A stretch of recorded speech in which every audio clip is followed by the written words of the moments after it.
Hi friends, మన సంక్రాంతి వచ్చేసింది కదా. మరి మనం అందరం ఇళ్ళకి వెళ్ళాలి కదా. సో మనం ఇవాళ హౌరా రైల్వే స్టేషన్కి వెళ్దాం.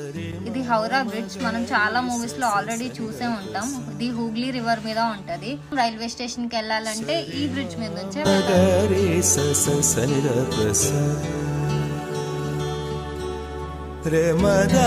ఇప్పుడు మనం చూసేది హౌరా రైల్వే స్టేషన్. ఇండియాలోనే బిగ్గెస్ట్ రైల్వే స్టేషన్.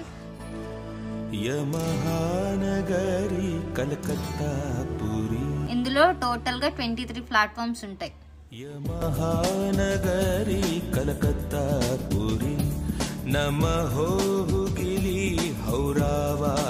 మనం ఎక్కాల్సిన ట్రైన్ వచ్చేసింది. Bye all. మహానగరి కలకత్తా పురి నమః హౌరా వారధి.